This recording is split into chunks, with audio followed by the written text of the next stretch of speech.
यीशु मसीह की जय हो। आप सबों को मैं स्वागत करता हूं हमारे इस प्रोग्राम में, जिसमें मैं प्रभु यीशु मसीह का वचन आपके साथ बांट रहा हूं। और हमने कुछ चीज़ों को सीखा प्रेम के विषय में, जो मैं आज और आगे आपके साथ बांटना चाहता हूं। तो हम प्रार्थना करें। दयावान पिता, आपको धन्यवाद आपके प्रेम और आशीषों के लिए हमारे जीवन में।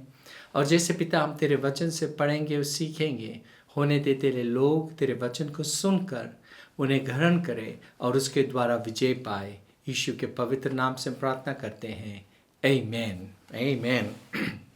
हम कुछ दिन पहले आपके साथ बात करते थे प्यार को समझना, परमेश्वरीय प्यार। अब जो प्यार परमेश्वर से आता है, या यीशु मसीह ने जो प्यार अपने कलीसिया को दिलाया, और वो है परमेश्वर का प्रेम, जो परमेश्वर का खुद का प्रेम है, जो हमें जब हमने यीशु मसीह को अपनाया, जब पवित्र आत्मा हमारे अंदर डाला गया, तो वो प्रेम हमारे अंदर आया और हमारे अंदर वास करता है। Praise the Lord. ओके, हम पढ़ते हैं पुराने नियम को मानते हुए जो यहूदी लोग थे, तो वे विश्वास करते थे कि प्रेम किस रीति से किया जाता है। तो वो मूसा नबी के जो वचन परमेश्वर ने उन्हें दिया था, उस रीति से प्रेम करते थे। तो एक समय ऐसा हुआ, जो विधियों को समझाता है, उनका जो शिक्षक था, तो वो यीशु मसीह के पास आकर उससे पूछता है। मत्ती के पुस्तक मैथ्यू 22:36 में मैं अंग्रेजी में पढ़ूँ। यहाँ लिखा है, teacher which is the great commandment in the law? And Jesus said to him, Yeshu Masih उससे कहता है, you shall love the Lord your God. तुम अपने परमेश्वर पर, जो तुम्हारा प्रभु है, जो तुम्हारा औना है, उस परमेश्वर को प्यार करना पूरे दिल से, पूरे मन से, पूरे आत्मा से। यही पहला और सबसे भारी या सबसे मुख्य कमांडमेंट है या आज्ञा है। उसके बाद अपने पड़ोसी से अपने समान प्रेम रखना। तो ये एक विधि ठहरा जिसके द्वारा यहूदी लोग जो पुराने नियम में थे, एक दूसरे से प्रेम करते थे। लेकिन इसको इस सदी पर प्रचार करना पूरे रूप से सही नहीं है, क्योंकि हम अपने सामर्थ्य से परमेश्वर से प्रेम नहीं कर सकते। हम देख सकते हैं काफ़ी लोग जो मसीह में है, यीशु मसीह को जानते हैं, अपने आप को अपने पूरे जीवन को उसके हाथों में अर्पित कर देते हैं। जब वे मुसीबत या समस्या से होकर गुजरते हैं, तो बहुत से बार वे सवाल करने लगते हैं परमेश्वर के प्रेम के विषय में। जब उनका प्रार्थना का सुनवाई नहीं होता है और कुछ समय बीतता है, तो वे सोचते हैं कि परमेश्वर उनके विषय में, या पिता या यीशु उनके विषय में भूल गया है। तो ऐसा नहीं है। तो अगर हम वचन से सीखें और समझें, तो ये जो नियम दिया गया था, ये सामर्थ्य से तुम्हें प्रार्थना करना है, प्रेम करना है। अपने बल से, अपने समझ से, अपने सहारा से, अपने पड़ोसी से प्रेम करना है। लेकिन यीशु मसीह स्वर्ग जाने से पहले अपने जो उनके साथ उनके चेले थे, उनसे कुछ कहा, जो मैं पढ़ना चाहता हूँ। ये है यूहन्ना के पुस्तक 13 अध्याय, जॉन चैप्टर 13। और हम देखेंगे कि वो क्या कहता है, क्योंकि हमने देखा कि पौलुस के जीवन में, अगर आपने इस प्रोग्राम को देख रहे हो और आपने पिछले प्रोग्राम को नहीं देखा, मैं आपको उत्तेजित करता हूँ इसको देखने के बाद उसे जाकर देखिए, क्योंकि उसमें हम बात करते थे पौलुस के जीवन के विषय में। जब कैसे जिस पौलुस को हम जानते हैं, उसका नाम पहले सौल था, जो पूरे रूप से परमेश्वर यीशु मसीह के प्रचार को रोकना चाहता था, उनके विरोध में था। यहाँ तक कि लोगों को वो मार अगर यहोवा के नाम पे उनको मार भी दिया जाए, वो खुशी में था। ऐसा नहीं होना चाहिए। वो मसीह प्यार नहीं था, लेकिन वो सोचता था वो परमेश्वर से इतना प्रेम करता है कि और भी कोई यहूदी कोई और नाम ले तो उनको जेल में डाला जाए, उनको मार दिया जाए, या उनको सताया जाए। वो उनका सोच था। लेकिन कहाँ गया वो प्रेम जो अपने पड़ोसी से करना चाहिए था, जो परमेश्वर के यहोवा के पुराने नियम में उसका आज्ञा था कि प्रेम करना अपने पड़ोसी से। तो वो प्रेम तो रहा ही नहीं पौलुस के जीवन में। लेकिन फिर कुछ दिन बाद पौलुस जब यीशु मसीह के साथ उसका सामना होता है, और यीशु मसीह को अपना प्रभु और मुक्तिदाता, यीशु को अपना प्रभु और मुक्तिदाता कर वो ग्रहण कर लेता है, उसके बाद चाहे कोई भी मुसीबत आए, उसके बाद वो लोगों के अपना प्राण का कोई चिंता छोड़कर वो लोगों से प्रेम करता था कि उनके पास भी यीशु का प्रेम पहुंच सके। उनको सताया गया, उनको कोड़े पड़ा, उनको पत्थरवा किया गया, वो कितने बार समुद्र में मर जा सकता था, लेकिन वो हियाव बांधकर लोगों से प्रेम करता रहा। ये कैसे हो सकता है? हम देखते हैं, अगर जैसे हमने देखा कि एक जब भविष्य वक्ता उसके पास अगबस आता है और अननायास आता है, माफ़ करना, तो उससे वो कहता है कि परमेश्वर ने मुझे तुम्हारे पास भेजा है। और जब वो बपतिस्मा लेता है और यीशु को ग्रहण करता है, उसके बाद पवित्र आत्मा से भरता है, तब उसका वो जो सामर्थ्य प्रेम करने का दूसरे प्रकार से हो जाता है। इसीलिए मैं आपको उत्तेजित करना चाहता हूँ, सामर्थ्य से हम नहीं प्रेम कर सकते हैं। आत्मा का परमेश्वरीय प्रेम जो हमारे अंदर डाला गया है, उस प्रेम से हम एक दूसरे से प्रेम कर सकते हैं। हमारा प्रेम तो नहीं, कहते हैं बैंकरप्ट हो गया था, उसमें कुछ बचा ही नहीं था और रहा ही नहीं। पाप के दशा में होकर किस इंसान के पास सामर्थ्य उस रीति से प्रेम करना जैसे परमेश्वर पिता हमसे प्रेम करता है। लेकिन यीशु कहता है कि तुम्हें करना है। मैं आपको दिखलाऊं, यूहन्ना के पुस्तक मैंने कहा 13 अध्याय और वर्स 34 से मैं पढ़ूंगा आपके लिए। यहाँ लिखा है, यीशु मसीह कहता है, a new commandment I give to you that you love one another as I have loved you, you also love one another. By this you loving one another, and by loving as I love, shall others know that you are my disciples if you have love one for another. यहाँ पर यीशु मसीह बहुत साधारण रूप से कहता है कि मैं चाहता हूँ कि तुम प्रेम करो, लेकिन ऐसा प्रेम करो जैसे मैं तुमसे प्रेम करता हूँ। यीशु मसीह कैसा प्रेम करता था? परमेश्वर के प्रेम से हमसे प्रेम करता था। रोमियो के पुस्तक 5 अध्याय 5 पद में लिखा है कि जब ये आशा हमें निराश नहीं करता है। क्यों हमारा आशा निराश नहीं करता है? क्योंकि परमेश्वर का प्रेम हमारे अंदर डाला गया जब हमें पवित्र आत्मा मिला। Hallelujah, praise the Lord.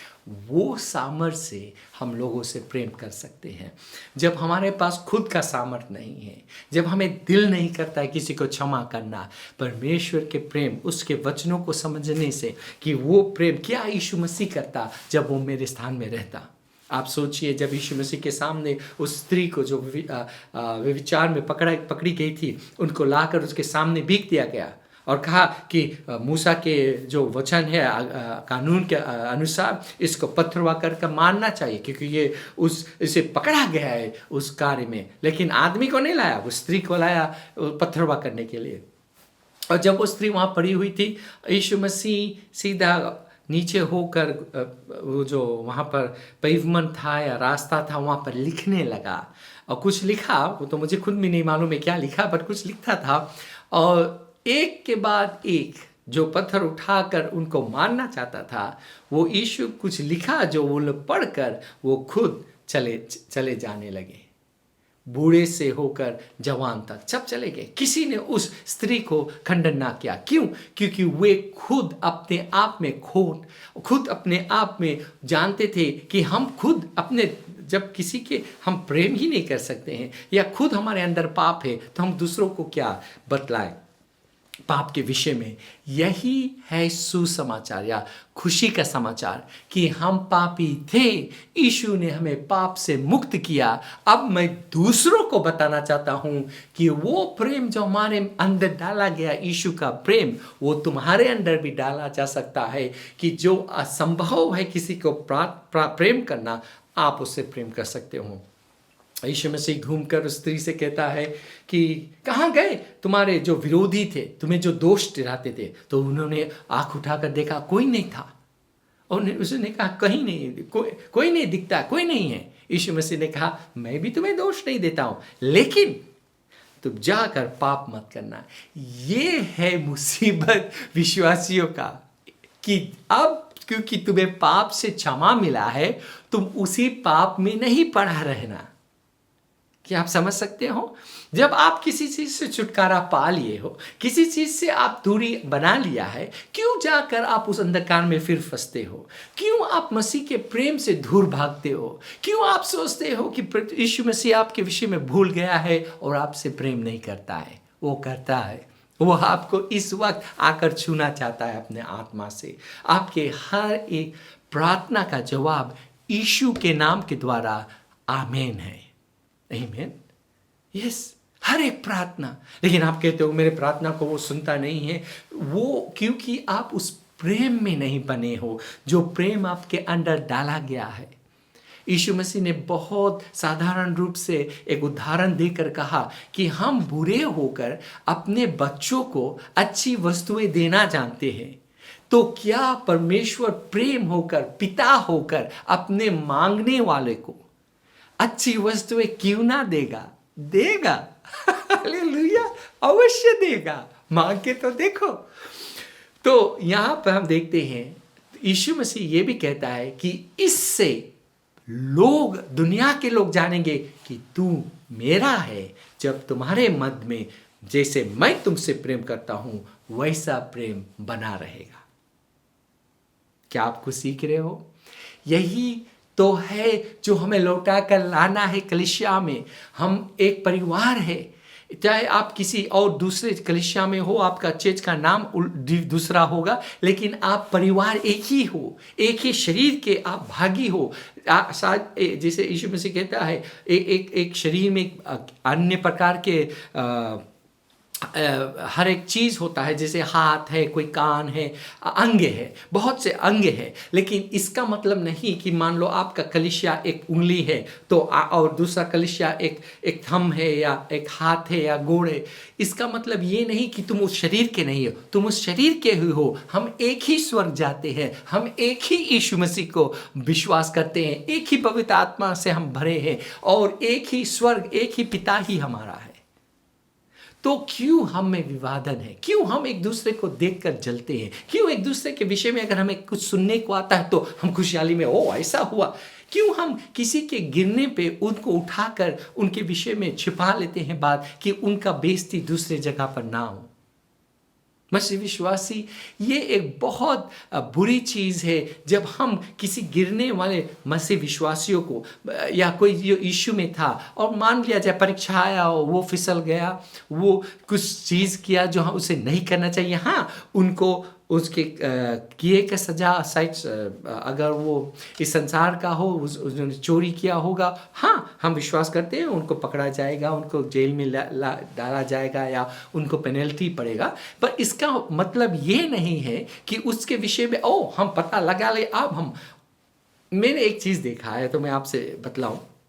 आपने एक चीज़ नोटिस किया होगा, जब कोई कुछ करता है लोग उनके काम से उनको उनके बारे में छापा जाता है, चाहे वो सोशल मीडिया में हो या न्यूज़पेपर में हो या किसी टेलीविज़न प्रोग्राम में हो, तो उनको ऐसा किया जाता है CEO of a company lost money, और bank stole from the bank, or teller stole from the bank, or they'll say real estate agent did something wrong. इसी तरह से जब कोई पादरी या कोई मसीह विश्वासी, तो वो लिखेंगे a Christian was caught stealing, a pastor was caught in embezzlement of money, या caught in adultery। तो वो बड़ा चीज हो गया। अब उस व्यक्ति को उस व्यक्ति के रूप से नहीं, लेकिन वो जो है उसके कार्य से उनका नाम खराब होता है। इसीलिए आप एक मसीह विश्वासी हो हर एक समय, आप एक नमक हो हर एक समय, आप वो ज्योति हो अंधकार में, यीशु मसीह के वो ज्योति हो, वो लाइट हो अंधकार में हर एक समय। तो अगर हम उस अंधियार में उजाला नहीं बनते हैं, अगर हम सोल्ट नहीं बनते हैं या नमक नहीं बनते, तो आप हो क्या? आप एक गंदगी हो जाते हो। लेकिन आप वो गंदगी नहीं हो। आपको शैतान झूठ बोलता है कि आप कोई फ़ायदा का नहीं है, आपके जीवन झूठ को है, आप चेत जाना चाहते हो। नहीं, हम सब एक ही परिवार का है। तो अगर कोई गिरता है तो हम मसीह विश्वासी, हाँ तुम्हें सजा मिलेगा क्योंकि तुमने गलत किया है। अगर तुम पश्चाताप करो तो तुम्हें प्रभु परमेश्वर पिता भी क्षमा करता है। आप नहीं कह सकते हो कि पिता ने नहीं क्षमा। अगर पिता क्षमा करता सकता है, परमेश्वर हमारा पिता यीशु क्षमा करता है, तो हम कौन है किसी को क्षमा नहीं करेंगे? ओ कुछ हो जाए हम उसको कभी नहीं क्षमा करेगा। तो आपको क्षमा किया गया है, इसीलिए बाइबल कहता है यू हैव बीन फॉरगिवन, तुम्हें क्षमा किया गया है, तुम भी क्षमा कर। काफ़ी लोगों का चंगा ही नहीं आता है क्योंकि वे क्षमा करना ही नहीं चाहते। वो प्रेम करना क्षमा करना है। यीशु से प्रेम करना, जब यीशु को जो जिनके लिए वो मरने आया, वो महायाजक आकर उनके क्रूस के पास थूकता है और कहता है कि तुम अगर आओ, उनको चैलेंज कर, अगर तुम उतर के आओ तो मैं विश्वास कर लूंगा। उतर के आने के लिए नहीं वो चढ़ा, वो उस क्रूस पे गया कि हमारे और आपके लिए वो अपना प्राण दे। उस व्यक्ति महायाजक के लिए वो प्राण देने गया, लेकिन वो उनको नकारता है, उनके क्रूस पर थूकता है। आप सोचिए थोड़ी देर, यीशु मसीह क्या कर सकता था? वो स्वर्गदूतों को बुलाकर अपने आप को बचा सकता था और उसको कहता कि मैं तुम्हें सीधा करूंगा। नहीं, वो पिता से दिल से प्रार्थना करता है, हे पिता इन्हें क्षमा कर। अगर ये जानता कि मैं क्या करने आया, ये ऐसा नहीं करता। इसीलिए बहुत से बार परीक्षा में लोग गिरने वाले को आप खंडन मत कीजिए, उनके बुराई नहीं कीजिए, उनके बारे में बुरा चीज फैलाइए मत। डोंट बिकम अ गॉसिप कर सारे पूरे गांव पे उल्टा मत फैलाइए, क्योंकि जो बीज आप दूसरों के लिए बोगे वही बीज आपके जीवन में भी होगा। ये मत भूलना। कठिनी बीज बोना और कटनी काटना भी होता है। मैं क्या कह रहा हूं कि मसीह प्यार एक दूसरे, कहीं भी कोई भी जो अपने आप को मसीह यीशु में विश्वासी बोलता है, वो किसी भी कलीसिया पर जाकर बैठता है, वो कह सकता है ये मेरा परिवार है। और कलीसियाओं का काम ये है कि एक दूसरे से प्रेम रखना। अगर कहीं भी कि आपको कोई मिले, किसी भी चीज का मिले, जो कहता है कि मैं यीशु मसीह पर विश्वास करता हूँ, बाइबल पर विश्वास है कि वो परमेश्वर का वचन है, मैं विश्वास करता हूँ पिता पुत्र और पवित्र आत्मा में, मैं विश्वास करता हूँ कि प्रभु यीशु मसीह आने वाला है, स्वर्ग एक सच्चा जगह है, नरक भी एक सच्चा जगह है, शैतान है जिसके विरोध में हम लड़ते हैं, कि नहीं कि जीतने के लिए, लेकिन उनके हर एक कार्य के विरोध में हम आते हैं, लड़ते हैं। तो ऐसे विश्वासियों के साथ क्यों ना हम मेल रखें? क्यों हम उनके साथ विरोधी या दुश्मनी या दूरियां रखें? कलीसिया अपने चेज के टाइटल लेकर मत कूदिए, वो टाइटल आपको स्वर्ग ले जाएगा। परिवार में होना, प्रेम में होना, और जब ये मसीह परिवार एक संगठन में, चाहे कहीं भी आपका कलीसिया हो, चाहे एक कोना फिजी का यहाँ हो या दुनिया देश का दूसरे जगह पर हो, हर एक जगह पर जब लोग यीशु मसीह के नाम से आते हैं, हम प्रभु यीशु मसीह के नाम से उसके प्रेम में बनते हैं, शैतान का सामर्थ टूटता है। हाँ, और दुनिया जो यीशु को नहीं जानते, वे हमारे प्रेम एक दूसरे के प्रति देखकर, बाइबल कहता है, जान जाएंगे ये मसीह के हैं। लेकिन आज क्या होता है, लोग एक तरह से अभी भी थूकते हैं कि ये क्या कहते हैं, ये तो खुद एक दूसरे से नहीं प्रेम करते हैं, ये खुद एक दूसरे के बेइज्जती कर। मैं सोचता था पहले, एक समय था कि आप विश्वासी लोग मसीह विश्वासियों के बारे में कुछ ना कुछ पाकर छाप देते थे या बता देते थे, लेकिन आज मसीह विश्वासी दूसरे मसीह विश्वासियों का बेइज्जती करने के लिए उनके पास कितना समय है, मैं सोच भी नहीं सकता। नहीं चाहिए ना, ऐसा होना ही नहीं चाहिए। तो मेरा ये प्रार्थना है, जैसे हम सचमुच का प्रार्थना है ये, कि पिता तेरे परिवार को एक कर, यीशु विश्वासियों को एक कर, उनके जो जलन भाव है वो दूर हो, वो एक दूसरे से प्रेम रख सके, एक दूसरे को क्षमा कर सके, एक दूसरे के भलाई के विषय में सोचे और प्रार्थना भी करे। एक दूसरा पादरी दूसरे कलीसिया से और एक दूसरा पादरी दूसरे कलीसिया से आकर एक साथ बैठकर चाय पी सके। ऐसा होना तो एक बहुत भारी मिरेकल आजकल कहलाया जाता है। क्यों नहीं हो सकता है? कौन ऐसा एक पादरी है जो कहता है कि मेरे पास 1,000 चर्च मेंबरान है, और दूसरा कहता है मेरे पास 20 है, हो तुम्हारे पास 20 है, तुम कुछ नहीं हो, मैं तुम्हारे साथ नहीं बैठ सकता हूं। ऐसा क्यों?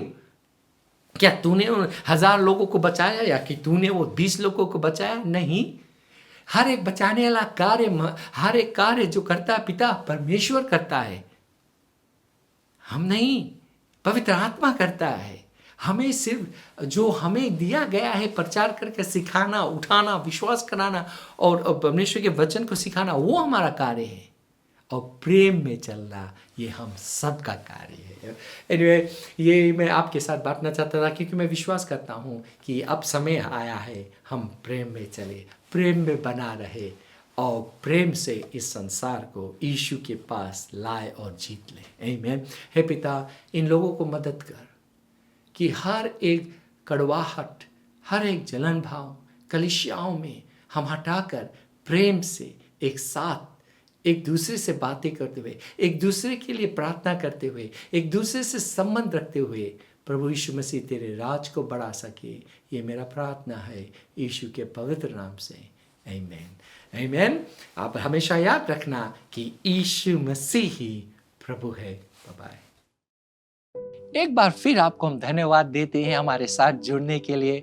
लेकिन सबसे अच्छा उपहार और आशीष जो परमेश्वर देता है वो है अनंत जीवन। वो अनंत जीवन और पाप क्षमा यीशु पर विश्वास करने से ही आता है। तो अगर आप यीशु पर विश्वास करना चाहते हो, पूरे हृदय और दिल से उसको अपना आत्मा देना चाहते हो और आज से उसके पीछे होना चाहते हो, बपतिस्मा लेना चाहते हो, कलीसिया को ज्वाइन करना चाहते हो या उसमें शामिल होना चाहते हो, वो शुरू होता है आज और अभी जब आप इस प्रार्थना को हमारे साथ करोगे। तो हमारे साथ प्रार्थना कीजिए, मन से विश्वास कीजिए और कहिए, दयावान पिता, मैं विश्वास करता हूं तेरे पुत्र यीशु पर। यीशु, तू मेरा प्रभु है। तू मुझे आज मेरे पापों से मुझे क्षमा दिला, मेरे दिल में आ, अपने आत्मा से भर। मैं विश्वास करता हूं कि तू स्वर्ग से आया, मेरे पाप के लिए मरा और तीसरे दिन जी उठा, फिर से आने वाला है। मुझे मदद कर, आत्मा से भर, विश्वास में चला, यीशु के नाम से।